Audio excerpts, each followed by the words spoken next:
मामला है एक जो धमकी मिलने का मामला जिसकी ऑडियो चली है, क्या है ये मामला? ये मेरे पास कल सुबह 10:15 बजे एक मिस कॉल आती है और थोड़ी देर बाद 2 मिनट बाद कॉल आता है और वो ये कहता है कि भाई आप लोकसभा चुनाव लड़ोगे, हम आपकी पूरी मदद करेंगे। मैंने कहा भाई कौन हो आप? जब बोला हम गुंडाराज हैं और हम महेंद्रगढ़ आएंगे और आकर के आपकी लोकसभा में मदद करेंगे। तो मैं बोला भाई मैं तो लोकसभा चुनाव लड़ूंगा ही नहीं। तो उन्होंने फिर फ़ोन कट कर दिया। मैं आगे बोलता रहा कि भाई मैं कुछ 2 शब्द और आगे आएंगे। फिर थोड़ी देर बाद फिर कॉल आता है। फिर उसने ये कहा कि बोला आपको उसने गाड़ी दे करके बात की थी कि आपका ऐसा हालत कर देंगे कि आप ना चुनाव लड़ने लायक रहोगे और एक भी वोट नहीं लेने देंगे। तो ऐसा उन्होंने मतलब खूब अपनी भड़ास निकाली है कि भाई आपकी लोकप्रियता है, हम ये कर देंगे, मतलब गाली गलौज के साथ। आपने देखा भी है वो। तो फिर कटने के बाद फिर एक बार फिर फ़ोन आता है और फिर वो कहता है कि हम आपको इतनी मार मारेंगे कि आपको घर वाले खाट पे डेड बॉडी लाश लेकर के जाएंगे। तो मैंने कहा कि भाई मेरे को क्यों मारोगे ऐसे? तो उन्होंने कहा कि नहीं, हम अपने हिसाब से, हमारा गुंडाराज है और गुंडाराज के हिसाब से हम चलते हैं, हमें कोई वो नहीं कर सकता। फिर उसके बीच में कुछ गालियाँ, माँ बहन बेटी की, जो तुम्हारा घर परिवार ये कर देंगे, वो कर देंगे और चुनाव में तुम्हारी ऐसी हालत कर देंगे, तुम्हें कोई मुंह दिखाने लायक नहीं बचोगे। ऐसे करके कई प्रकार के ड्रामे क्रिएट किए उसने। फिर उसके बाद मैं वो फ़ोन नंबर लेकर के एसएचओ साहब के पास आया कल। तो एसएचओ साहब ने तुरंत उस पर एक्शन लिया और एक्शन लेने के बाद एसएचओ साहब ने बताया कि ये राजस्थान का कोई नंबर है। तुरंत उसकी डिटेल निकाली। मैंने जो छोटी मोटी जो फ़ोन ऊपर नीचे होकर के रिकॉर्डिंग हो सकती थी वो की और वो एसएचओ साहब को पेश की है। पेश करने के बाद एसएचओ ने तुरंत वो करके और आगे नंबर राजस्थान का बताया, लेकिन उस टाइम फ़ोन स्विच ऑफ आ रहा था। स्विच ऑफ आने के बाद फ़ोन का ऐसा उसके बाद मेरे ख्याल से ओपन नहीं हो, ना मैंने कॉल करके देखा है। अभी हम थाने में आए हैं और एक एप्लीकेशन दे रहे हैं कि हमें जो जान से मारने की धमकी आई है और 25 फरवरी का मैंने जन्मदिन मनाया था, उसमें जो हज़ारों की संख्या में लोगों ने आकर के प्यार दिया है, जो सपोर्ट दिया है, उसको भयभीत होकर के कहीं न कहीं ये या तो विपक्ष की चाल हो सकती है। और जैसे नफे सिंह राठी जी का मामला था, वो भी राजस्थान से ही कॉल आई थी और वो भी इनेलो के पूर्व नेता थे। मैंने भी इनेलो से पूर्व का लोकसभा चुनाव लड़ा हुआ है। तो मैं तो कुछ समझ नहीं पा रहा कि भाई क्या मामला है। ना मेरी उस नंबर से आज तक बात हुई है, ना मेरी उस टाइप की आवाज़ से आज तक बात हुई है, ना मैं उसको जानता हूँ। और एक छोटी सी फ़ोटो दिखाई गई है जिसमें वो ट्रू कॉलर के माध्यम से निकलती है। तो वो मैं फ़ोटो आपको दिखाता हूँ कि क्या है वो मतलब जो धमकी देने वाला ये बंदा है। तो इस बंदे का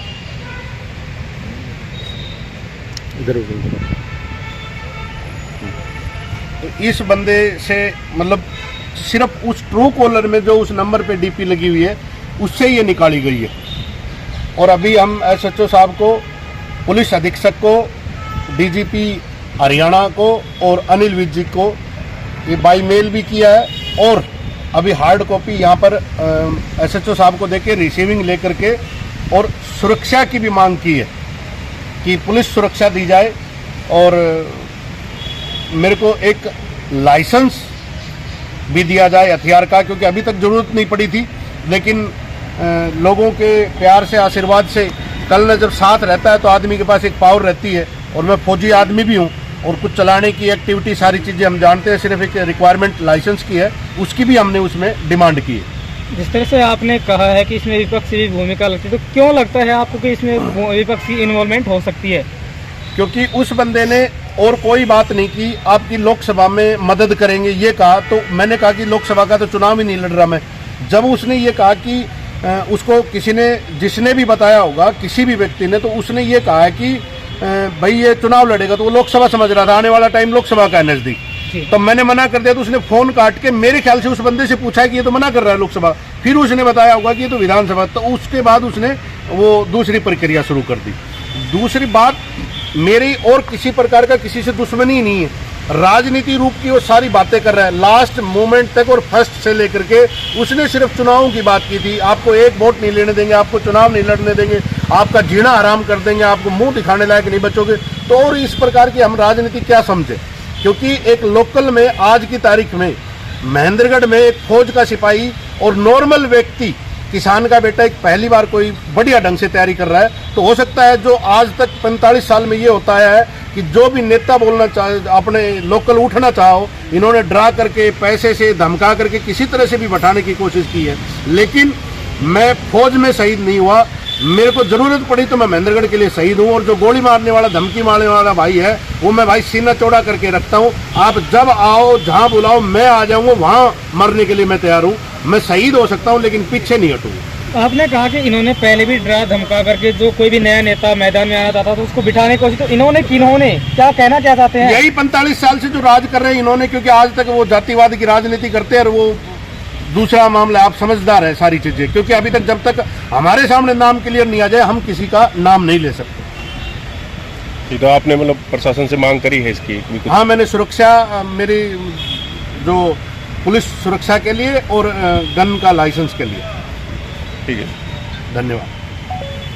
मामला ये है जी, कल बलवान फौजी जी हैं हमारे, जो सामाजिक स्तर पे अच्छा बेहतरीन काम कर रहे हैं। इनके पास फ़ोन कॉल आती है, इनको धमकियां मिलती हैं, तो पूरा हमारा सामाजिक संगठन और पूरी महेंद्रगढ़ के जो भी संगठन है, हम इसकी पुरजोर विरोध करते हैं कि इस तरीके से हमारे सामाजिक और क्रांतिकारी विचारों को दबाया नहीं जा सकता।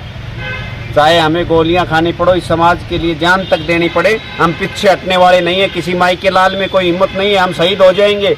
एक शहीद होता है बॉर्डर के ऊपर जाकर, और हम समाज के लिए शहीद हो जाएंगे, कोई बड़ी बात नहीं है। परंतु हमारा जो दिल की भावनाएं समाज के प्रति जुड़ी हुई है, सामाजिक स्तर पर हम काम कर रहे हैं, उनको कोई दबाया नहीं जा सकता। क्योंकि इस तरीके के प्रवृत्ति के लोग अब हमारे विचारों को दबाना चाहते हैं कि आगे सामाजिक स्तर पर काम ना करें या आगे ना आए, इनको पहले ही दबा दिया जाए। परंतु अब दबाने का तो कोई मतलब नहीं, जिसको गोली मरवानी है मरवा दे सीने में हमारे, और जो भी बलवान फौजी के मरवा दे, और जो क्रांतिकारी भाई हमारे साथ जुड़े उनको किसी भी सूरत में हम दबने वाले नहीं हैं। किसी माई के लाल में हिम्मत नहीं है हमारी तरफ कोई आंख उठा के भी देख सके, क्योंकि हमने गलत नहीं कर रहे, ईमानदारी से, कर्तव्य निष्ठा से समाज के प्रति अपना कर्तव्य निभा रहे हैं।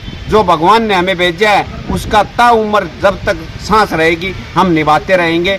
ये हमें कोई दबाव में लाने की कोशिश किसी भी प्रकार की ना की जाए। स्ट्रेचर पर, चारपाई पर ले जाने की बात कर रहे थे। चारपाई पर तो ऐसी चीज धमकी दी गई है, चारपाई पे ले जाएंगे इन लोगों को। ऐसे फौजी साहब को, इनको धमकी मिली है कि आपके साथ बहुत ही गलत हो जाएगा, तो हम इसका विरोध करते हैं। भाई आप लोग कुछ नहीं कर सकते, पूरा समाज इनके साथ खड़ा है, ऐसी धमकी नहीं चलेगी। ये लोकतंत्र है, अभिव्यक्ति की आज़ादी है, बोलने की स्वतंत्रता है, तो अपने विचार हर आदमी सामाजिक स्तर पे रख सकता है, समाज के प्रति अच्छा बेहतरीन काम कर सकता है। तो इनका हम पूरा विरोध करते हैं। इस तरीके का जो फ़ोन करते हैं, धमकियां देते हैं, इनके पूरा समाज भर्त्सना करता है। देखिए, जिस तरह से अभी हाल ही की घटना पर अगर हम गौर कर लें तो इनेलो के प्रदेश अध्यक्ष नपेश सिंह राठी की दिन दहाड़े हत्या कर दी गई। वहीं जो गृह मंत्री जी भी और हरियाणा पुलिस भी ये कह रहे कि हम भय मुक्त प्रदेश की स्थापना कर रहे हैं और किसी को भी डरने की जरूरत नहीं। वहीं इस तरह से लगातार किसी भी राजनेताओं को धमकियां मिलना और दिन दहाड़े इस तरह की घटना का घटित हो जाना, क्या कहेंगे? क्या कानून व्यवस्था प्रॉपर तरीके से बीजेपी सरकार प्रदेश में मेंटेन कर पाई है? हम तो ये कहते हैं कि जी इस तरीके की धमकी मिल रही है, पूर्ण रूप से प्रशासन अपना काम करे और जो जो इसमें दोषी है उनको गिरफ्तार करके अंदर डालने का काम करें।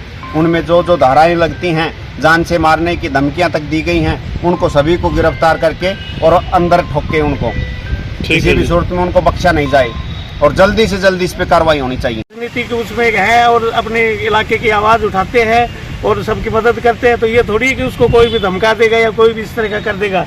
ये इलाका का सुनना थोड़ी है। हम भाई के साथ हैं, भाई की मदद में हैं और जहाँ भी भाई कहेंगे वहाँ भी इनके साथ में छाती से छाती लगा के खड़े रहेंगे। ऐसे कोई इलाके की मान सम्मान को नहीं गिरने देंगे।